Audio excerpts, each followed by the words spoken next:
Xbox On.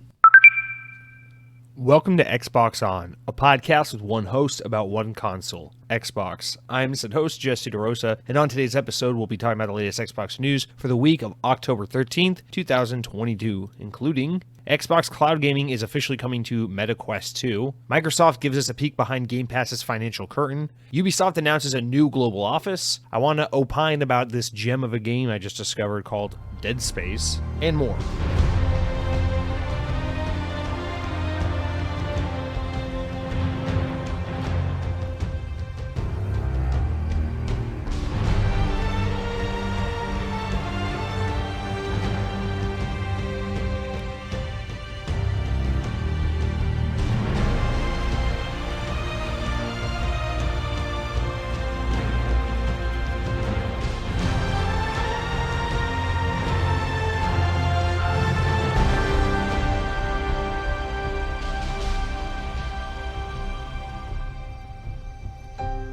On this day in Xbox history in the year 2020, G.I. Joe Operation Blackout download release came on Xbox One. I think it came out like worldwide, but this one says US, but I'm pretty sure it came out everywhere.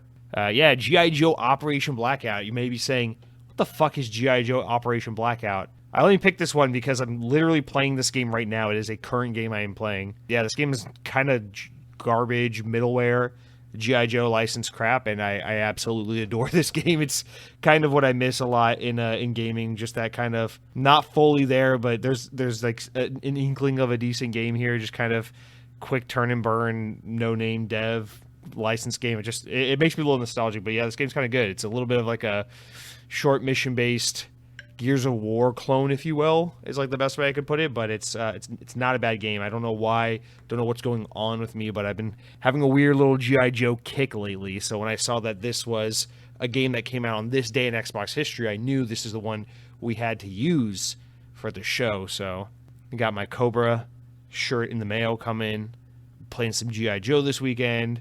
And now, what do you know? It's the 2-year anniversary of G.I. Joe Operation Blackout, which, if you're ever going to play, I highly recommend you only buy it on sale because it's on sale like 90% of the time, and when it goes on sale, it's like $7, so please do not spend full price on this game. It's probably not that good. Anyway, guys, welcome to episode 176 of the Xbox On podcast. I'm excited to be with you this week. Now, if it sounds a little weird, if the audio sounds a little funny, if you're thinking to yourself, Jesse, why does it sound like a Tuesday? Don't you record the podcast on Wednesday night and then it goes live on Thursday? Yes, very good hearing, by the way. I am recording on a Tuesday. Now, the reason for that, I tried my very best not to do this because I want the news to be as current and inclusive as humanly possible when it comes out. I want the time between me recording the show and you getting the show to be so short that all the most important, relevant news of the time is there in the podcast. But I have something going on this Wednesday, which has made me unable to record on Wednesday night. So here I am recording on Tuesday night. God, it's just fingers crossed because I get so anxious the few times this has happened where I'm like, oh my God, Xbox is going to fucking announce that they're acquiring PlayStation, but they're also pulling out of gaming and that they're going to make cars from now on. And I'm going to miss all the fucking news and every podcast is going to capture except for me. So fingers crossed that Xbox doesn't buy PlayStation and decide to start making cars. But in case it does happen, and then on Thursday you're like, Jesse, why the fuck didn't you cover this? It's because I had to record on Tuesday. But it's all worth it. It might be meeting Wolfgang Puck, and that's all I'll say for now. All right, guys. Let's start out this week's episode with some corrections, shout-outs, updates, not shout-outs, corrections, updates, stories of mild amusement. For the first time in a while, we do have a correction, or maybe, I don't know, I guess we could call it correction or an explanation of something I just was a little lacking in the knowledge department on. Last week we were talking about Overwatch 2, which just came out, and the DDoS attack and all that, and me and my lack of understanding of how technical things work was just like, I think I understand what a DDoS attack is. I think it's this or that. Well, Mojo writes in with his ability to know things and clarifies and says, distributed denial of service is basically flooding a website or a server with constant large volumes of traffic so the website or server cannot run, for the newbies out there. Well, Mojo, thank you for clarifying. I am a newbie, and now my brain feels enlightened, and I can go around town feeling like, Sure, maybe I'm not the coolest guy, maybe I'm not the smartest guy, maybe I'm not the richest guy, but I know what a DDoS attack is. What the fuck do you know? All right, well, that's it for our corrections, guys. Let's get into our stories of mild amusement and updates. I don't really think we have any updates. Oh, I guess technically we have updates because shit about the acquisition with Activision and Microsoft, whatever, keeps coming up. But let's start with this one because it's a tease, but we know exactly what it is, and there's not much to dig into here. I think it's pretty black and white what we're getting here. VGC reports that Microsoft head of gaming, CEO of gaming, Phil Spencer, may be teasing Xbox's upcoming game streaming device as a new office photo. You know how it goes. Phil Spencer, whenever he's on a video call or there's a picture of him at his home work desk or whatever, you look through the shelf on the background, and that's famously how so many things get teased or announced. It's famously how the Xbox Series S was first shown, despite the fact that nobody really caught it until after the console was like really already announced, and that was how we became aware of the Xbox Series S. It was just sitting there on the back of Phil Spencer's bookshelf in a Zoom call or something like that, a Teams call. Well, we got another little tease like that because this week the upcoming game streaming device that Xbox has been teasing and talking about for a while was believed to be shown in that photo. In fact, we pretty much know it's what was shown. Codenamed Keystone, the device will enable players to stream Xbox games to TVs or monitors without the need for a home console. On Monday, Xbox boss Phil Spencer posted a photo of his office featuring the Vault Boy statue, which he said was sitting there to celebrate Fallout's 25th anniversary. However, eagle-eyed Twitter users quickly noticed the mysterious-looking white device on Spencer's top shelf, which is Xbox's upcoming streaming hardware, according to The Verge. And a following update, the official Xbox Twitter account responded to Phil Spencer's tweet where the photo had the tease in the background and said, "Now, what did we say about putting old prototypes on your shelf, boss?" Which is so cute. Don't you love when big corporations try to be like people and have personalities and be snarky and so cute? But yeah, I mean, unless this is like some other Xbox hardware that's on the way that we don't know about, it's pretty obvious this is the streaming device, the $50, $100, whatever it is, kind of Roku Xbox stick that we've all been speculating about and then hearing rumors about, and then Xbox has been teasing, and so we know it's coming. But this is it. It looks kind of like a tiny Xbox Series S. It's white. It's got pretty much the same form factor. It's just real small. And I guess I don't know what I was expecting. I'm glad it doesn't look like a streaming stick because I feel like that's kind of I don't know, there's something just kind of demeaning about that form factor for like a thing that's supposed to play console games or video games. So, you know what it reminds me of a little bit is, man, I don't know if anyone will remember this. In 2000 and I want to say 2015, PlayStation released a little hardware device called the what was it called actually? It was the PlayStation Vita home. PlayStation TV. I have one of these things. It was like $150 or $200. I think it was like $150, $130, something like that. And it was this little brick. It looks kind of like a hard disk drive, like a external hard drive or something you'd buy, or like a solid state drive or something. It's like a little puck brick thing. And it was basically a PlayStation Vita, which was PlayStation's second handheld gaming device. But made into a little device with an HDMI cable so you could plug it up to a TV, connect a PS3 or 4 controller, and basically play PlayStation Vita games on your TV.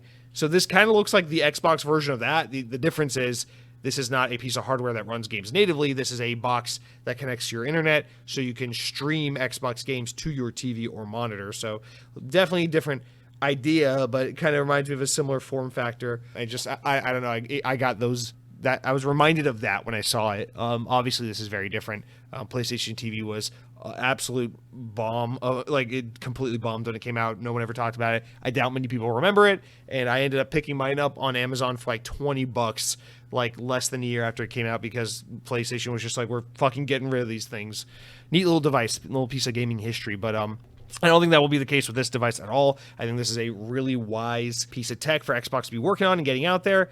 Again, this is that how to get gaming into the hands of more people. You think about a $100 kit, and this is my guess, is that this is a $100 to $130 little kit, comes with the little Xbox streaming set, and probably comes with a controller. Right? And you plug this into your TV or your monitor, and boom, all you gotta do is have a Game Pass subscription, and you're playing all the latest and greatest games over on Xbox.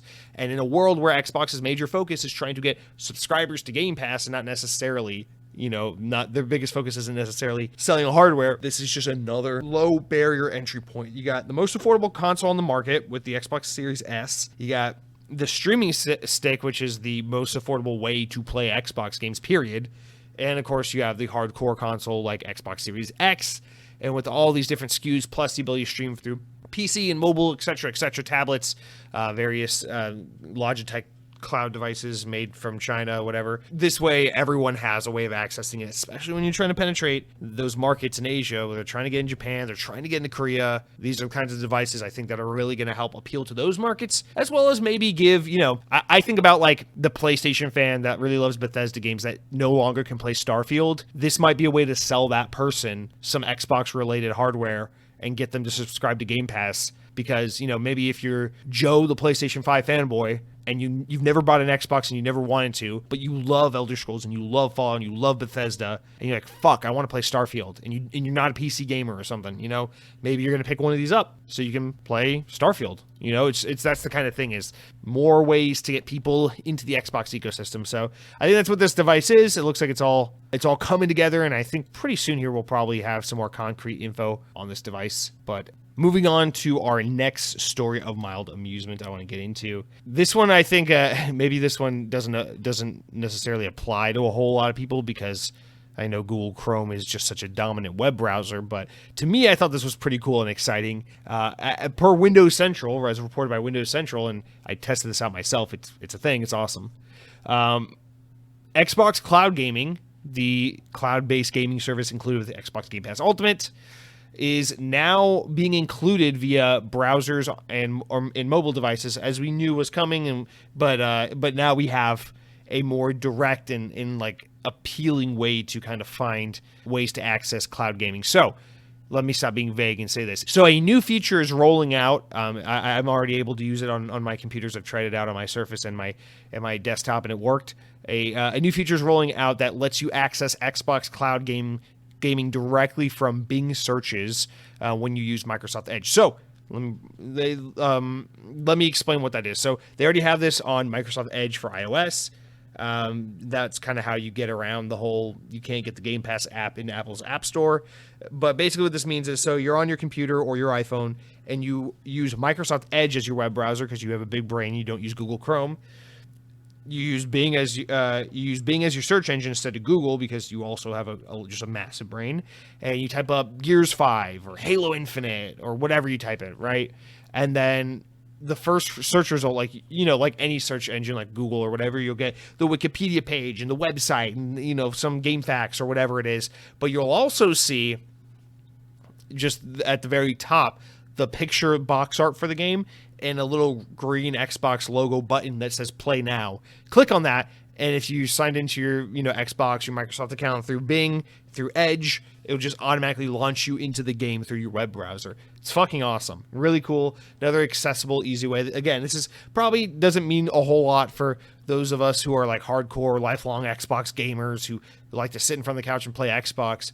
But again, for this new audience where that Xbox is trying to capture, where it's all about how can we find players where they're at, meet them there, and be like, hey, Game Pass, cloud gaming, accessibility, low barrier to entry, just a couple bucks a month, and this is just one of those things that goes a long way. Now, obviously, if you really want to get this to take off, you want to get this in Google, because even though Bing, as much as it has been a laughingstock, even though Bing and Edge have steadily been on the incline over the years in terms of usership and just respect and growth. Still, the usership of Microsoft Edge as a web browser or Microsoft Bing as a search engine is completely dwarfed by Google Chrome and Google as a search engine and even like Mozilla Firefox and stuff like that as a web browser and all that. So obviously with Edge and Bing being distant in terms of the capturing the market for web browsers and internet search engines, obviously the best way to really, really start to capture this market is to work something out with Google. And I say, now that Stadia's dead, why can't Microsoft work something out with Google where they can get a similar thing as what they have on Bing, where it's like, hey, if you search up Gears of War 5 or Gears 5 in Google, the first thing that pops up is like play now on cloud gaming for Xbox. Why not? Now they'd have to pay out the fucking ass to get Google to do that, because being a top search result, being the first thing you see when you search something on Google, is like just the fucking most expensive / most SEO intensive motherfucking backbreaking work for anyone who works in just in, I don't know, anything website related. So obviously this isn't just like some easy, let's shake hands and agree on something kind of deal between Microsoft and Google. It would cost tons and tons of money, but nonetheless, this is how you would really get this kind of feature in front of just an endless ocean of users. So I think that's really cool that the feature exists. Hopefully we see it expand. For people like me, of course, it's already perfect because I'm not a goddamn sadist. I, of course, use Bing as my search engine. I, of course, use Edge as my web browser. But then again, I also have an IQ of 217. All right, next up, I only got 2 more I want to talk about before we get into like the real news. But I thought this was just an interesting little story just to give some kind of context for those of us who obviously don't really work with this stuff directly and don't have too much of a grasp on like what kind of money is thrown around in the games industry. Kind of put some perspective over like what it takes to get some games into services like Game Pass or Games with Gold or PlayStation Plus, etc. So according to VGC, Sony Interactive Entertainment and Xbox have paid millions of dollars to include ARC titles into their rival game subscription services. It's been revealed. Licensing fees paid to include the games on PlayStation Plus and Xbox Game Pass were confirmed last month in an SEC filing by Snail Games, the owner of ARC franchises, developer and publisher studio Wildcard. In November of 2021, Snail entered an agreement with Sony to make ARC Survival Evolved available on PS4 as one of March of 2022's PlayStation Plus games, in exchange for $3.5 million. Now, remember that number. The company at the time had already agreed to a 3-year license agreement with Microsoft for the game to be included on Game Pass, which has been scheduled to end on in 2021 before it was eventually extended. And in 2020, it was confirmed that Microsoft had signed the game's Vin Diesel starring sequel, Arc 2, as an Xbox exclusive, so it won't even be coming to PlayStation. I feel like that's timed, but we'll have to wait and see. The agreement was subsequently amended in June of 2020 to extend Arc 1 Game Pass perpetually, effective January 1st, 2022, to put Arc on Game Pass for 3 years, according to Snail's SEC filing. All right. So this just gives you a little bit of idea. Well, I mean, first of all, it's perspective at one thing. The ARC games, ARC Survival, ARC Evolved, whatever these fucking dinosaur crafting, Minecraft knockoff, whatever these games are, I've always seen them, never really wanted to play them. These games are fucking massive. These games are so big. I know this is one of those genres, one of those franchises where it's like a bunch of kids like really, really, really get into this shit, but it's like one of those things where like people who are like more traditional gamers, if you will, are like, what? ARC Survival, what the fuck is this dinosaur hunting monster hunter Minecraft thing? And I know it's just a weird wide world of just a open-ended crafting game, but it's a massive franchise that makes tons and tons of money. And you see that this is the kind of money and the kind of opportunity that's on the line that Microsoft, think about it like this. Microsoft went above and beyond to secure Arc 2 as a console exclusive for Xbox and a Game Pass title. Where was Xbox when they had the opportunity to get Marvel back, in 2014, 2015? I know it's a lot of time between those deals, lots of different people making those kinds of deals and behind closed doors having those meetings, but like just a little bit of like a thing to compare and contrast, right? This is just how incredibly remarkable of a team or of a franchise, in terms of playership and monetary value that these games offer. And it's just such a big get that PlayStation spent $3.5 million. And remember, we talk about Microsoft throwing around money, a couple million here, a couple million there to get things like MLB The Show or Outriders or whatever, as day one Game Pass launches to get that big splash. And they put a couple $1 million here, a couple $1 million there. This is Sony also shelling out that kind of money to get these kinds of titles into PlayStation Plus. And PlayStation Plus is just free games included with your online subscription. So this is serious stuff, like the kinds of money these companies are willing to throw around. I think as far as Xbox is concerned, really this just speaks to that larger conversation of just like, how is Game Pass profitable? You think about all the games they get, all the exclusives they get, all the timed exclusives they get, how much content they have to support through that service to constantly keep it fresh, keep people coming back for more, and to sell it all for $10-15 a month. It's kind of mind-boggling, right? And so, I mean, to me, this just screams, and we know the family deal is coming for Game Pass soon. That's an even better value. To me, this just screams like this $10, $15 a month stuff is not, is not long for this world. This is this is an early days kind of thing. There will be a day. This is, remember Netflix, when Netflix was like $6 a month? There will be a day where you're paying, Netflix, God, I think some tiers are like $18 a month now. There will be a day where we're paying like $25 a month for Game Pass and stuff like that, because this shit is just expensive and it's competitive as hell. It's so competitive. It's crazy to think Microsoft and Sony are fighting over titles like Ark Survival, while most of us are just like, they should buy fucking Square Enix. They should buy fucking Plague Tale Innocent, Asobo. We're going back and forth over all these teams they should buy. And really, the money's being thrown around to get Vin Diesel Dinosaur Hunter as a Game Pass exclusive. All right, the final thing I want to go over before we get into the actual news this week, guys, is I know this isn't really Xbox related, but it is video game related. And I just feel like we kind of got to acknowledge it, because it's just one of those things that's kind of a big deal. Also, there's a lot of movement towards TV shows and movies right now in the games industry.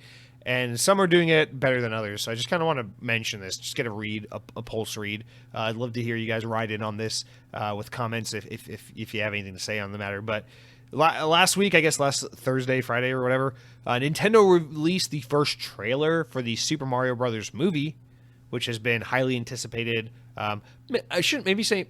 Maybe the movie itself hasn't been as highly anticipated as it is the morbid curiosity as to what the fuck this movie would look like. But yeah, the movie is real. We have an official trailer. It's coming out April 7th the next year. They had a whole Nintendo Direct just for this trailer. And I gotta be honest, man, I think this movie looks pretty good, all things considered. The animation is simply stunning. Like, the animation is breathtakingly beautiful.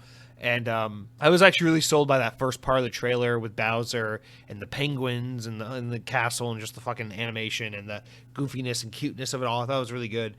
Actually, where this movie kind of loses me is all the footage / photos and screenshots and leaks we've seen of like human characters, because I think they look a little... I feel like no one's saying this, but my thing is, like, Mario looks kind of fucking weird. Like, the way Mario looks in this movie kind of reminds me of the ugly Sonic we had originally with the Sonic movie before they had to go back and fix it and make him look less terrible. I don't know. I don't see a lot of people mentioning this, but like, Bowser looks great. The animal characters look great. The world looks beautiful, fucking stunning. But man, the human characters to me look a little funky, a little funky.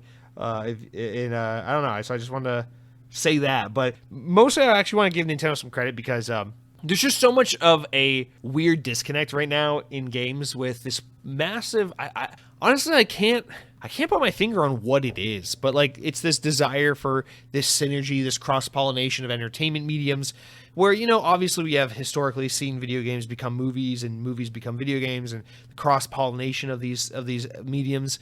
The old Tomb Raider movies, the old Resident Evil movies. There's been, I think Hitman's been done a couple times. Like, they've had multiple attempts at Hitman movies. Prince of Persia, Doom, the old Super Mario Bros. Movie, which was absolute dog shit. Like, just so many examples of these kinds of things. Mortal Kombat, some are better than... I actually like those old Mortal Kombat movies. I think those are a little underrated, to be honest. They kind of do it for me. But anyway...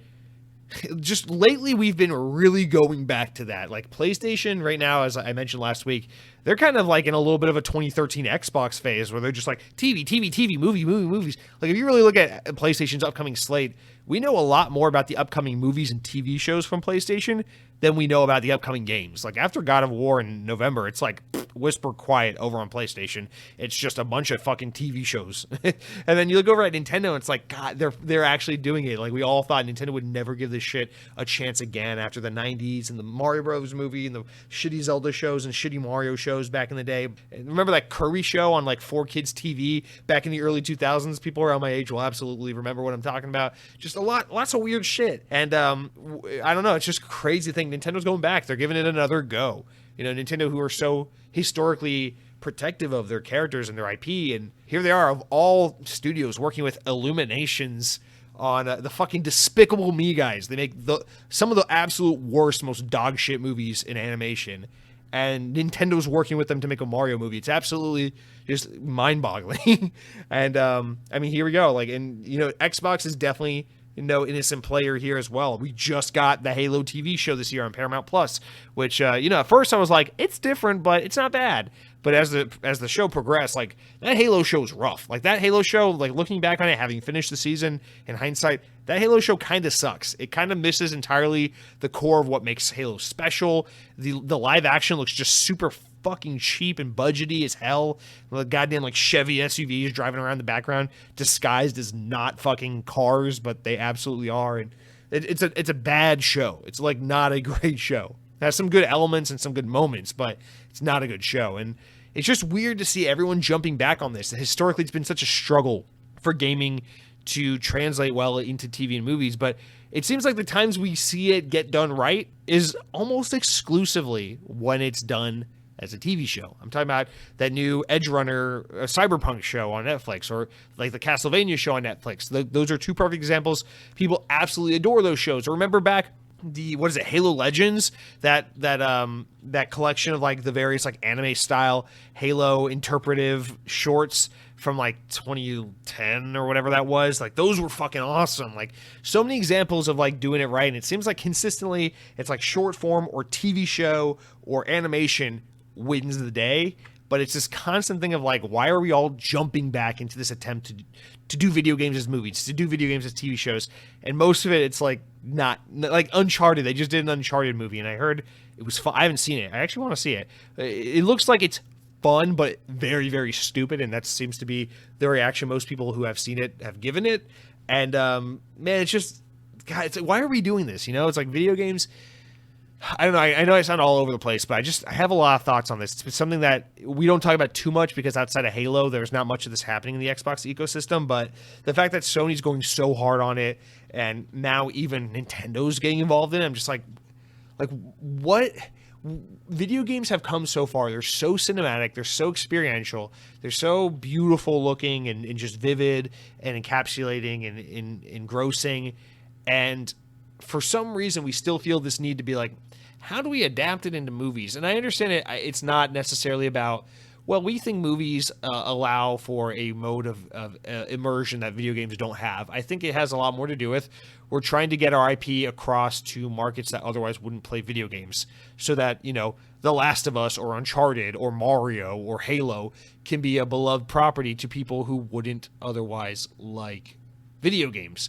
Mario, I think, is a little different. Maybe Sonic as well, with the Sonic movies that are, I'd be defying God by not being bad movies. I mean, they're not great movies, but I cannot believe Sonic the Hedgehog has 2 live-action movies, not cartoons, live-action movies that are surprisingly pretty fun. And I know with Mario and Sonic, it probably has a lot more with trying to get, you know, the younger generation of kids into Mario and Sonic, you know, this generation that is being raised by Roblox and Minecraft, trying to get them to be like, hey, your parents grew up with Sonic and Mario. These guys are cool. Don't forget about these guys in between your matches of Fortnite and Roblox, you know? I understand that's what those movies are more so trying to accomplish, so I kind of give Nintendo and Sega a pass in that regard, but it's like, what the fuck are these other guys doing? It's like, I get Microsoft wants to make a Halo show so Halo can appeal to people outside of gaming, because Halo has a lot of potential as a good sci-fi series. I get that.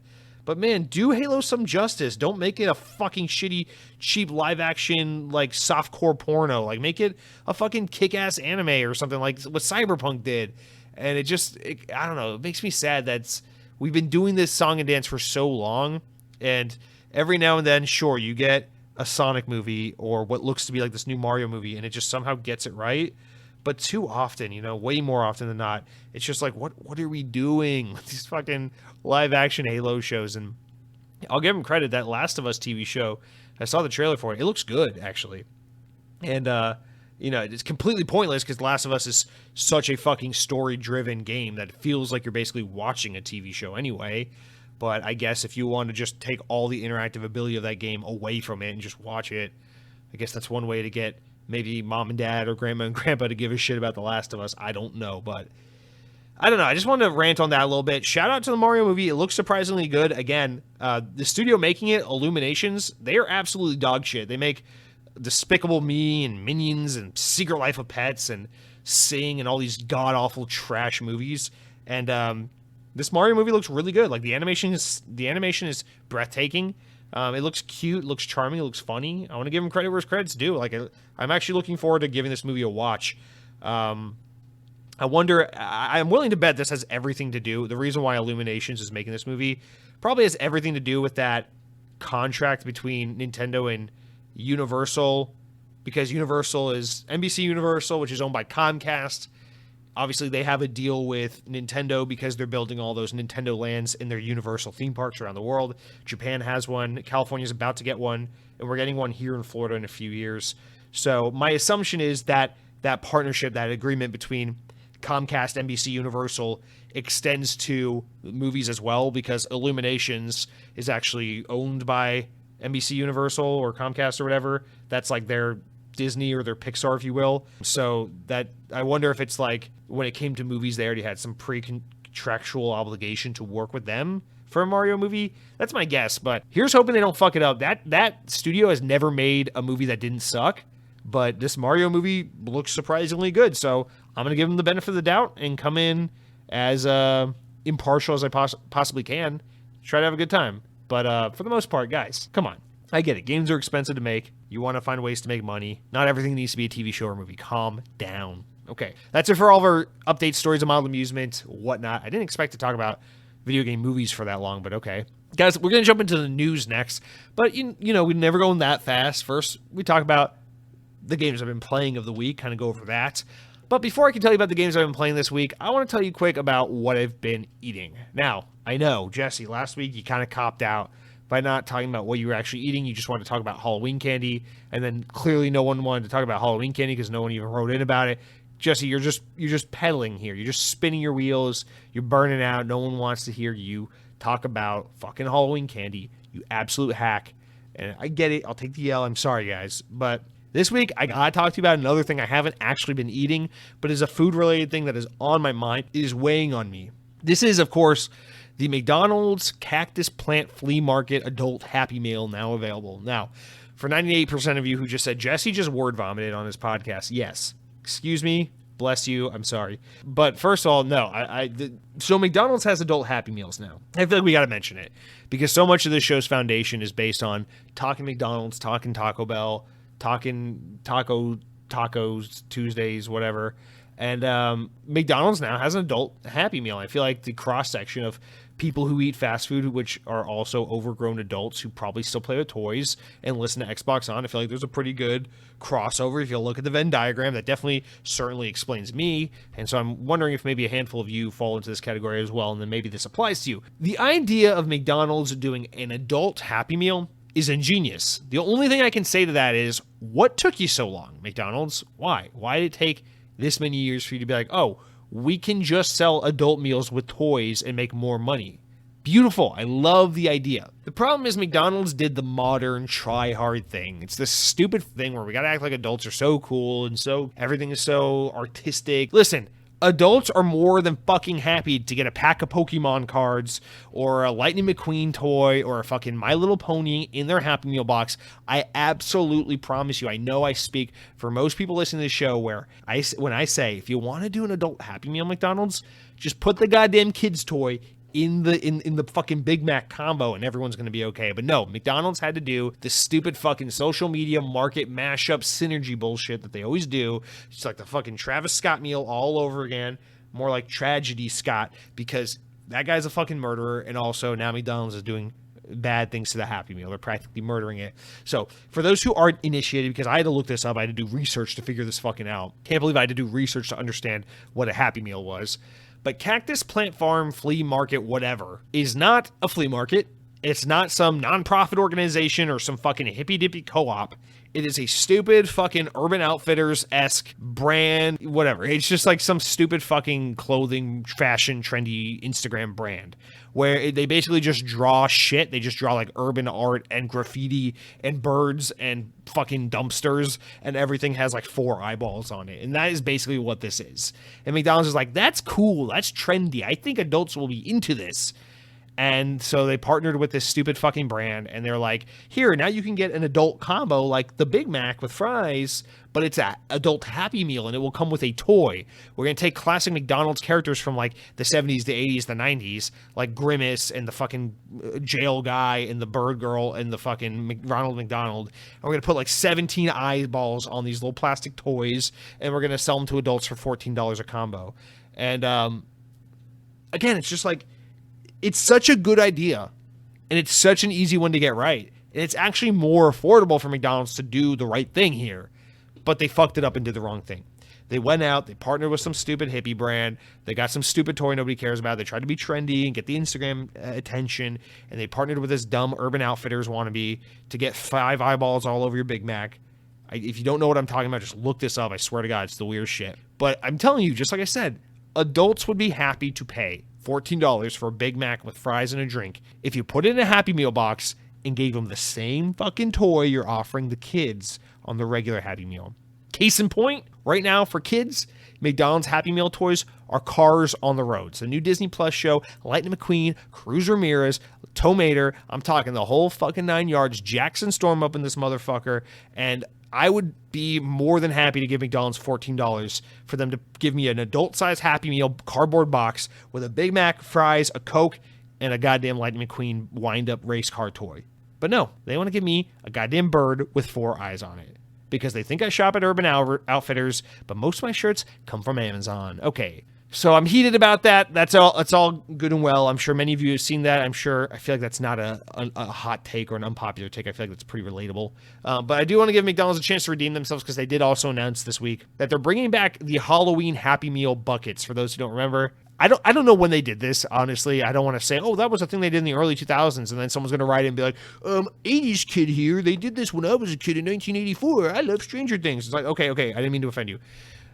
This is something they did when I was a kid. They've probably done it other times before, but I remember in the early 2000s, around Halloween time, you go to McDonald's and you get a Happy Meal, and it was like a little jack-o'-lantern bucket. You get your fries and your cheeseburger and your Coke and all that shit in your little bucket. And then after you ate your meal and kept your toy, you don't eat the Happy Meal toy. Please, for the love of God, don't eat that.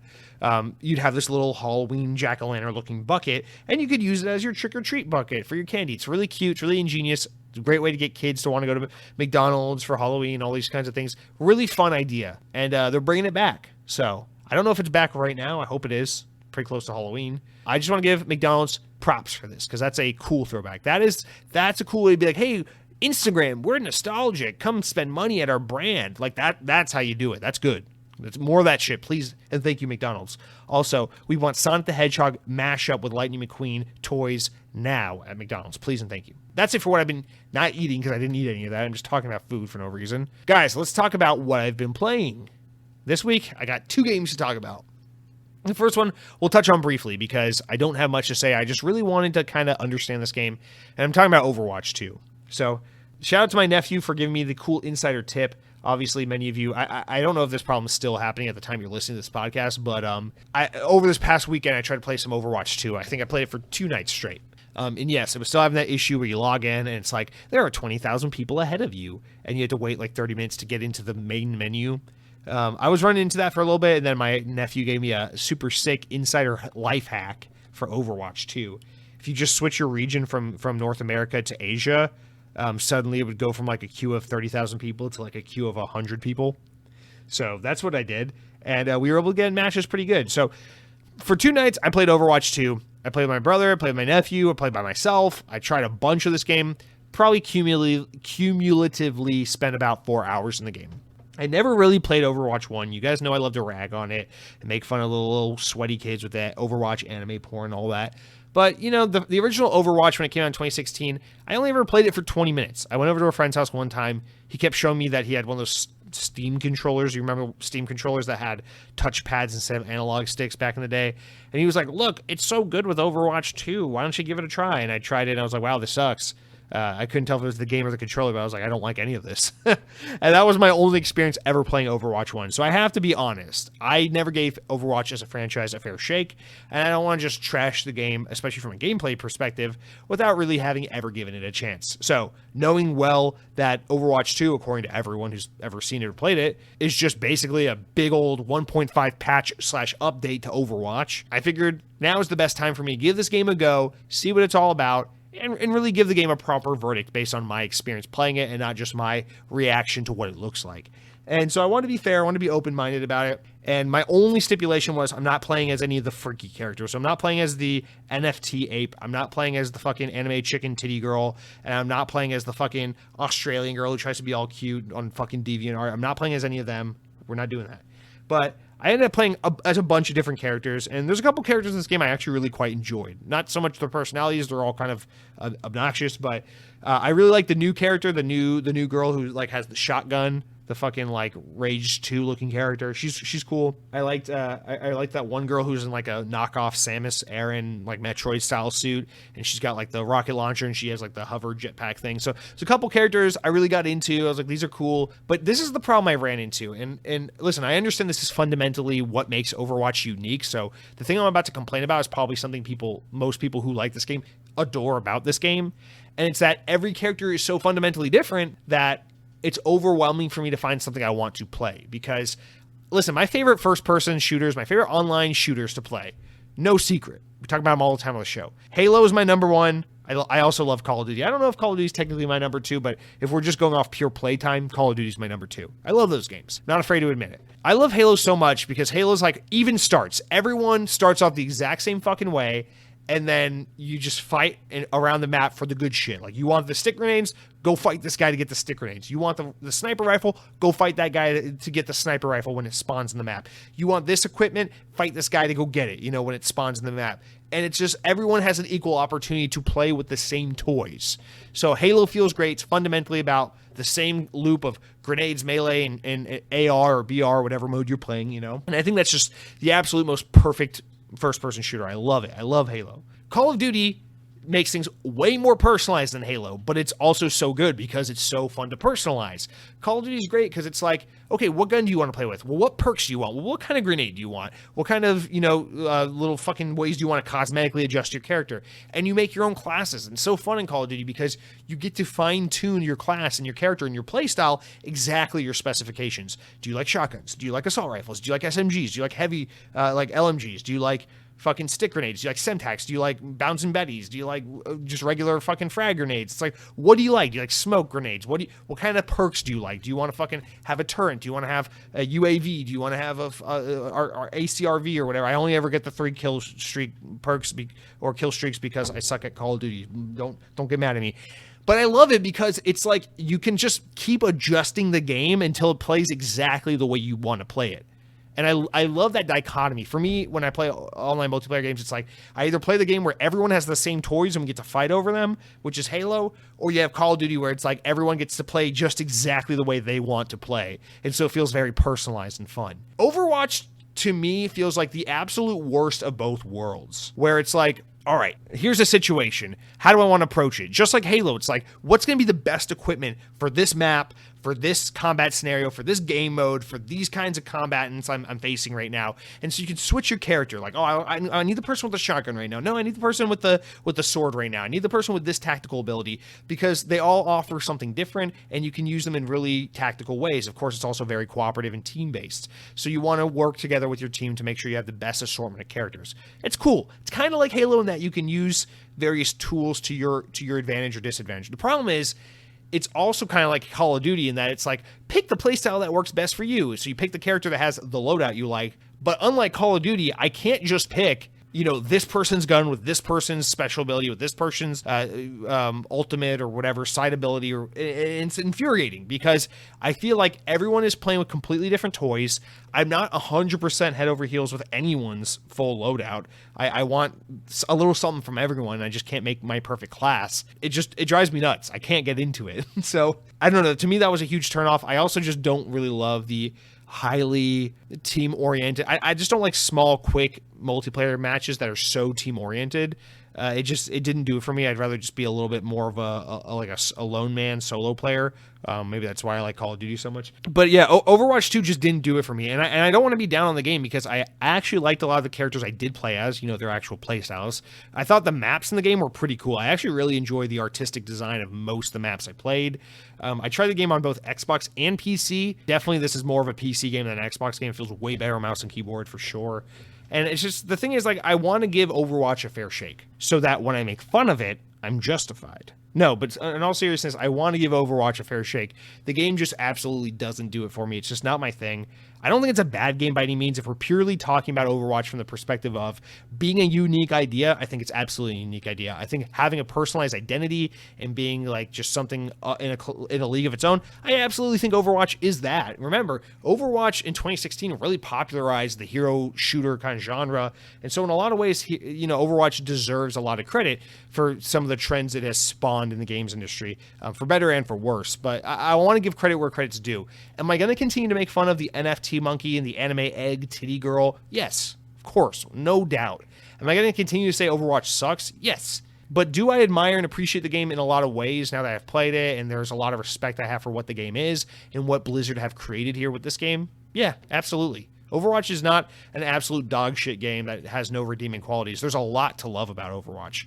It's just personally not for me, and I'm never going to not be tired. I'm never going to be tired of making fun of these characters and the people who love these characters. So, not sorry. I don't know why I thought Overwatch 2 had some kind of campaign or story content. I guess I was wrong about that. Or maybe it's coming later. I don't know. Anyway, Overwatch, I'm glad I finally gave you a try. You're definitely not for me. And I see that as an overwhelmingly good thing because I'm so consumed by so many games I want to play. The last thing I need is another game I like. Plus, the last thing I need is another live service multiplayer game that I like. Because between Call of Duty and Crossfire X and Halo Infinite and Destiny 2, there are too many games I wish I could just dedicate my life to, and I just don't have the time for. So, Overwatch 2, thank you for your time. On to bigger and better things. And boy, oh boy, did I play bigger and better things this weekend. In fact, the other game I played is so entirely unrelated to Overwatch in every meaning of the word, in every possible conceivable way, that it's crazy that I'm about to kind of compare this game to Overwatch. But what I really mean to compare is my experience. I went from playing Overwatch on Thursday night and a lot of Friday night to jumping into Dead Space for the first time. Now, Dead Space, I'm talking the original 2008 visceral games back when they were still EA Redwood Shores or whatever, Redwood, EA Redwood. Yeah, back in the day before they were even visceral games. 2008 Dead Space. And I finally played this game. Now, this is a game I've been meaning to play for about a decade. In 2008, I'm not going to lie, Dead Space was definitely not on my radar in 2008. I was too busy being in 8th grade and thinking about Sonic Unleashed and Guitar Hero World Tour and Left 4 Dead. I didn't want anything to do with Dead Space. I didn't like horror. No thanks. But, a couple years, maybe around the time Dead Space 2 or a little after Dead Space 2 came out, Dead Space, I was starting to get to the age and the time in my life where I was like, Dead Space is pretty interesting. Maybe I want to give that game a go someday. And Dead Space, it always reminds me of Mass Effect because they're from a similar time period. They're both EA-owned IP in games, and they're both like these trilogies. There's 3 Mass Effect games, there's 3 Dead Space games, or 3 Mass Effect games, you know what I mean. But they're both these 2 EA series where it's like I've always meant to get around to them, but I've just never done it. And I know I'll enjoy these games one day. I just need to get to them. But, Halloween's coming up. I'm looking for a good horror game to play. I'm really looking forward to Callisto Protocol in December. Like, I have every intention of playing that day one. But I would feel like such a fucking hack if I didn't have the experience of playing Dead Space first. And I don't want to wait for the remake to come out next year because I want to play Callisto Protocol now when it comes out. And so I was just like, you know what, fuck it. I have Dead Space 1, 2, and 3 from all the years of games with gold and things like that.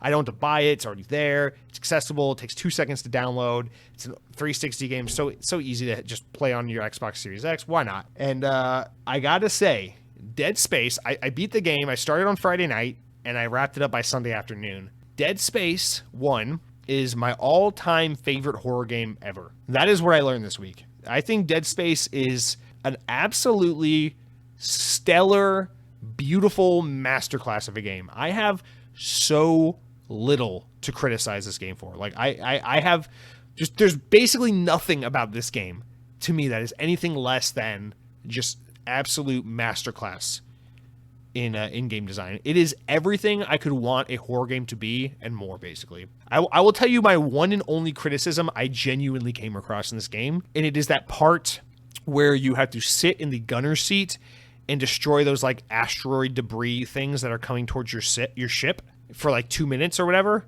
I found the controls of that turret to be very just tanky and cumbersome and not very fun to play. That's my criticism of the game. Otherwise, I fucking love this game. I love the silent protagonist. I love the story. I love the world building. I love the atmosphere. I love the enemy type. I love the gameplay. These tools that can be kind of used as guns, but you're really more of like a repair specialist guy and not so much an actual soldier or anything.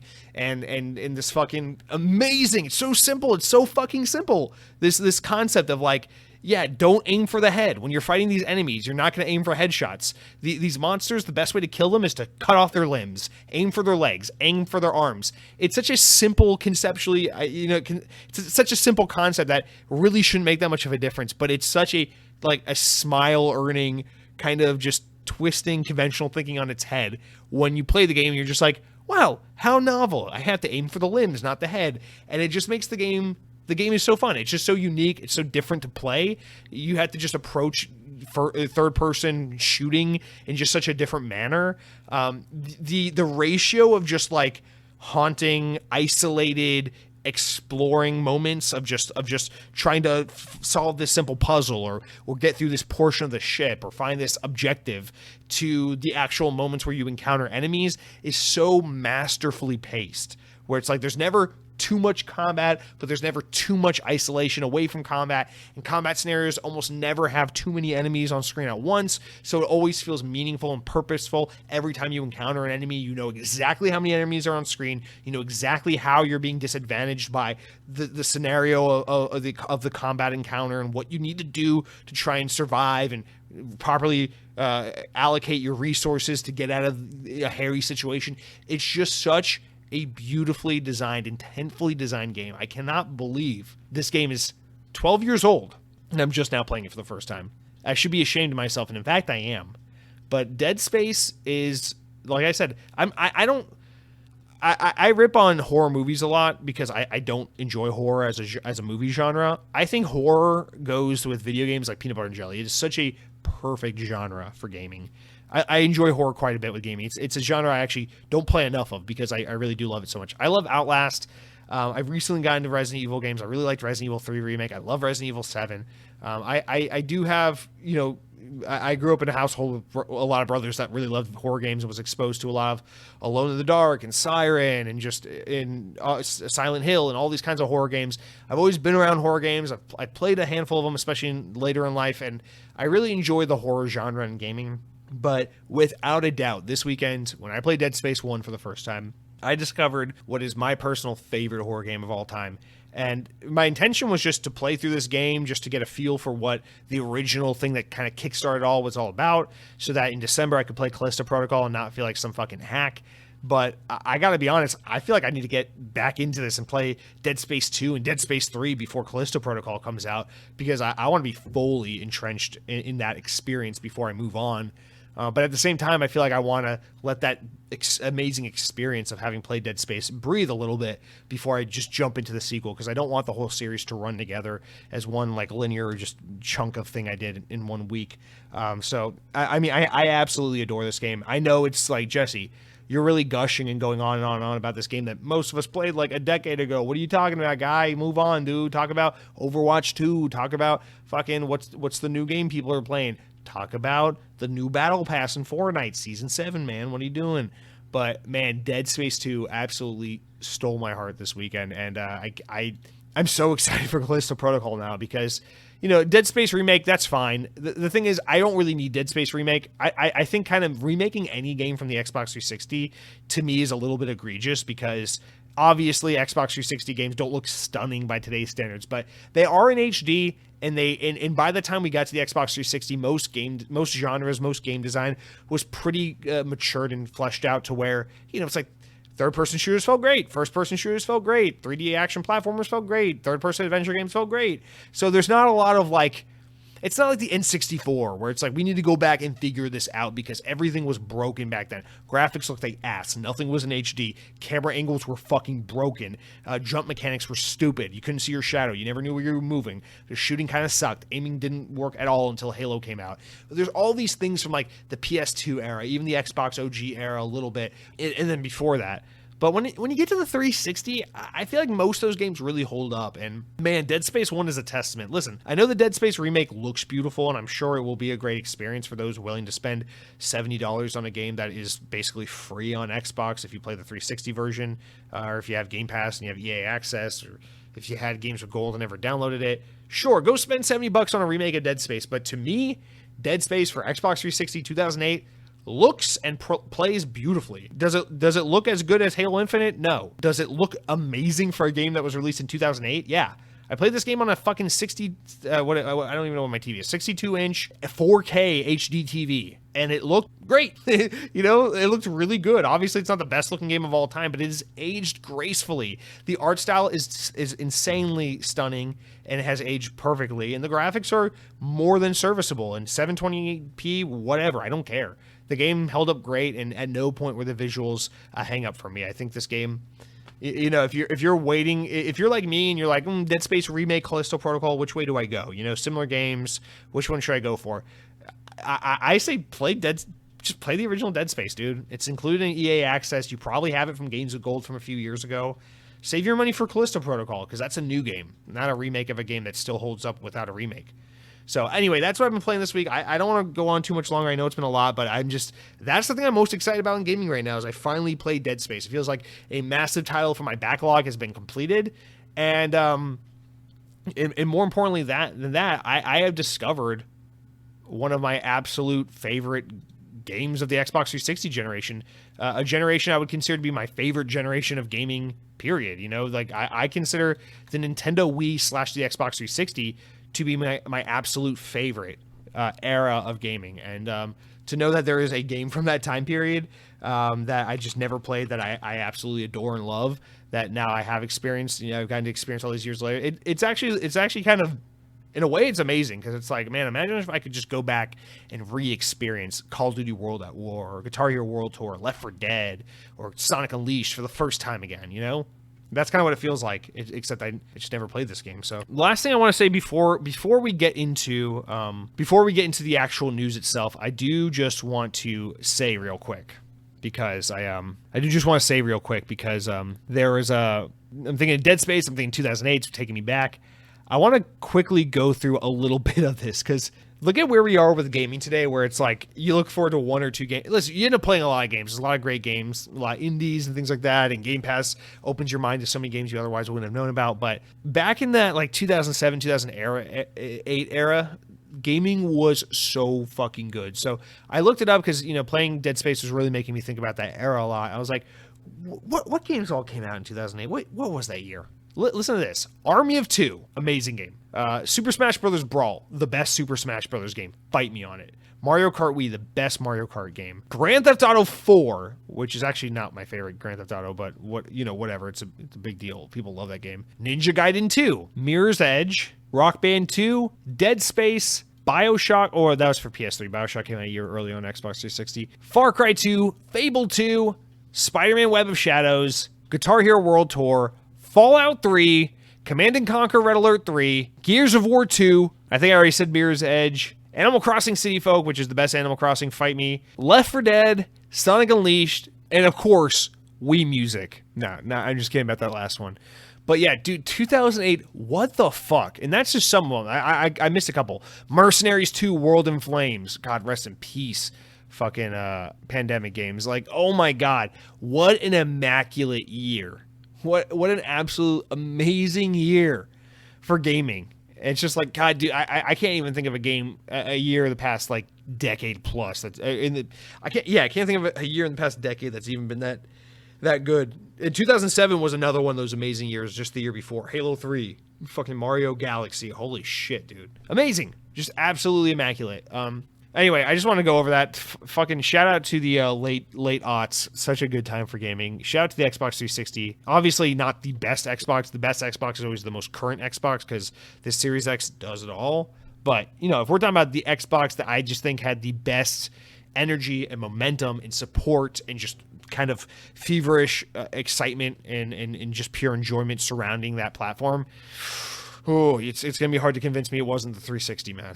It's such a good time for gaming. All right, let's jump into the actual news now. Stop it on a nostalgia trip, and we'll talk about the actual what's going on in the world of Xbox this week. All right, so here we go with the news. We have 6 stories to get through this week.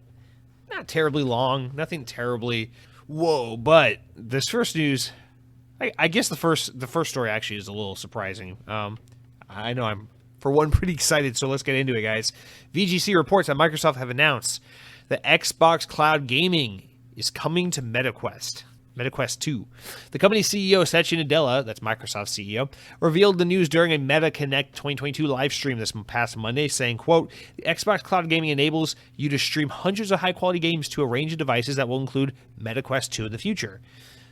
This was said also in an accompanying blog post, and continuing on, he said, when Xbox Cloud Gaming launches on MetaQuest Store, you'll be able to hook up an Xbox controller to your headset and play console games from Xbox Game Pass library on your massive 2D screen, like having a private movie theater available at all times.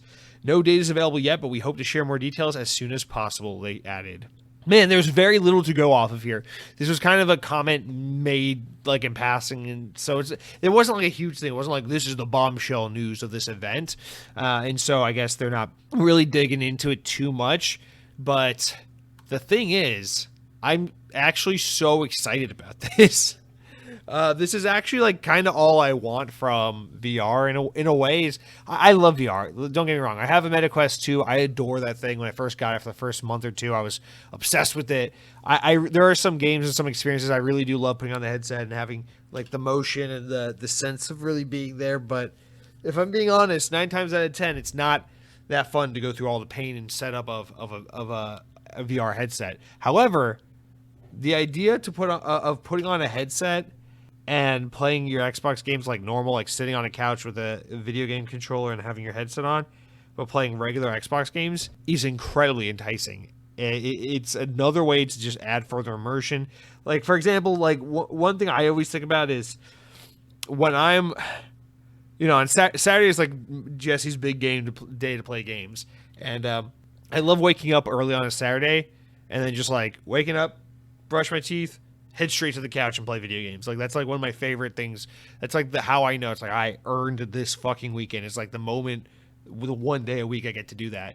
And the problem is there's always this time of day. It's like late morning, and then it happens again, I guess, early evening or around sunset actually, where the sun starts to set or rise or whatever, and the sun hits this window that hits onto my TV and just completely fucks up the picture of gaming. And to me, it's just the idea of like being able to put on this VR headset, but still sit on the couch and still hold my Xbox controller and have this like infinitely more immersive level of just being encapsulated in the game is so exciting. Fuck that outside lighting getting on my TV, or like you're playing a horror game and it's better to experience it at nighttime, but it's daytime and that's the only time you have to play the game. And now you can put on the headset and boom, you're in a scary environment playing your fucking Dead Space on your VR headset, and it's beautiful. It's perfect. It's also just more immersive just in general, regardless of the game you're playing or the time of day. If you just want to feel more in your zone.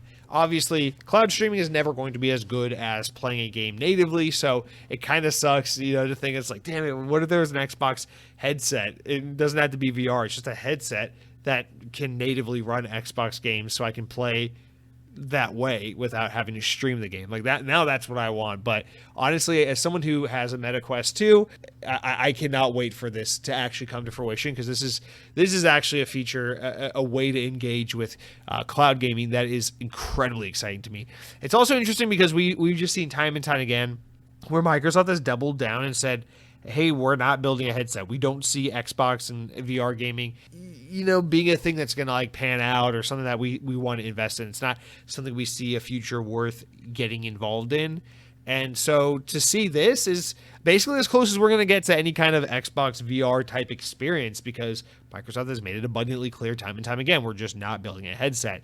And in a world where PlayStation's getting ready to launch their second VR headset, MetaQuest continues to be super popular. I think VR has proven itself to be a platform that is here to stay, but it hasn't taken the world by storm in the way of like really eating into the market of like the PlayStation and Xbox type of ecosystems.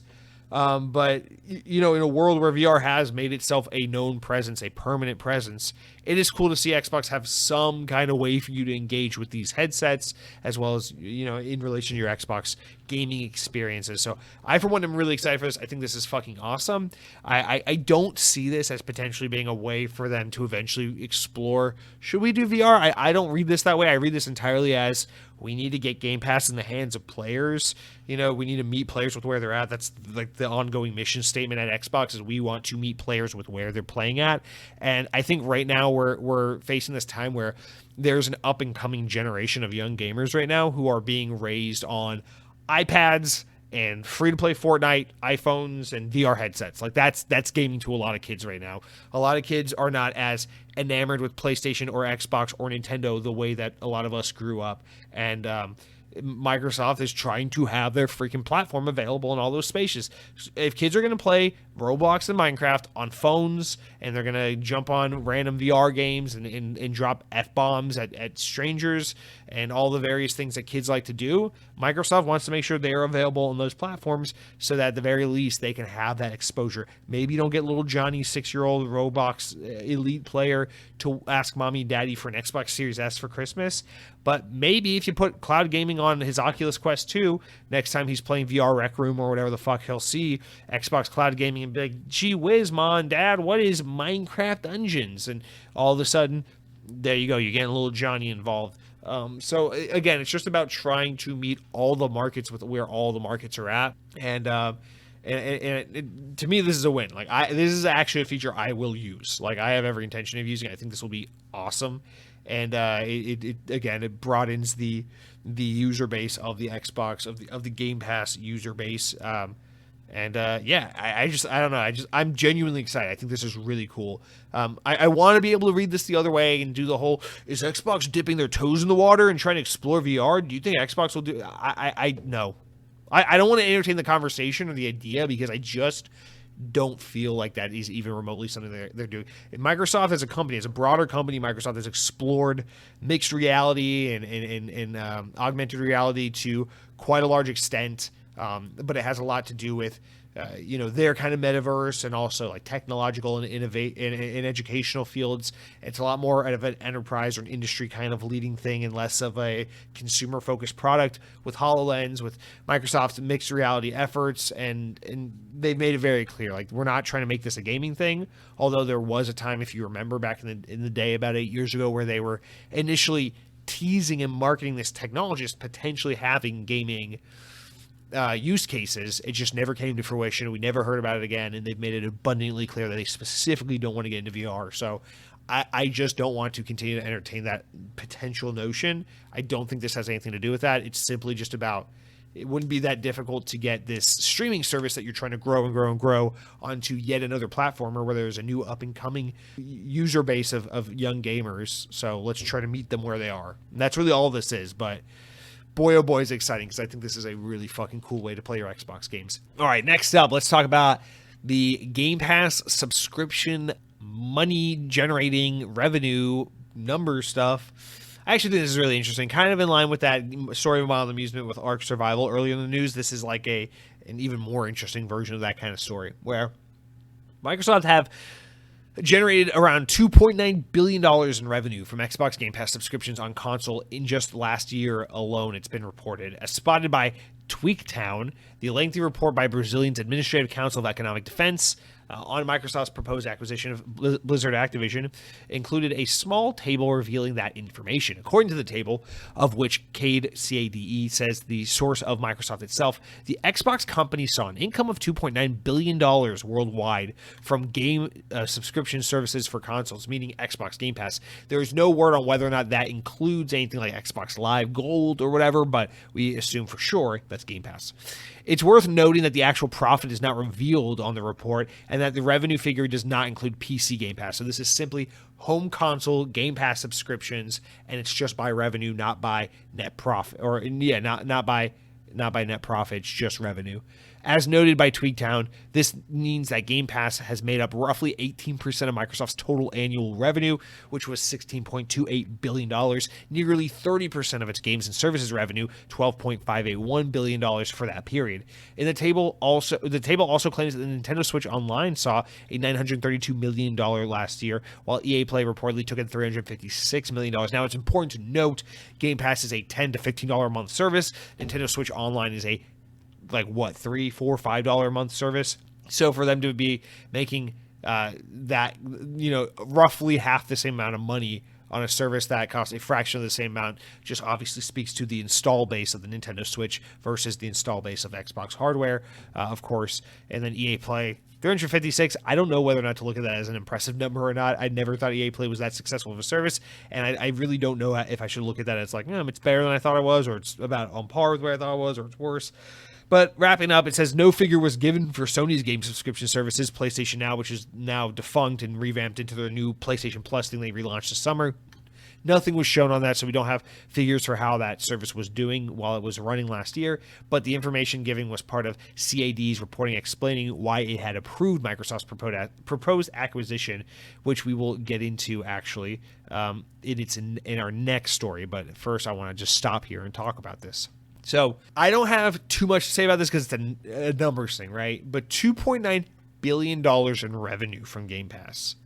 And we still know that Game Pass is not a roaringly profitable service. Now, again, I don't mean to harp on that too much because I think at the end of the day, it doesn't matter for Microsoft. If we're just solely in an isolated context talking about Microsoft, it doesn't matter whether or not Game Pass is profitable. I think Game Pass either is or will get to a point where it is generating enough money that even if they never make money off of Game Pass, it will draw enough goodwill, enough attention, enough brand recognition, enough revenue streams of other sorts to justify its existence. I think for Xbox, Game Pass will ultimately prove itself to be a net positive for Xbox, for Microsoft. So again, whether or not it ever makes money for Xbox, irrelevant.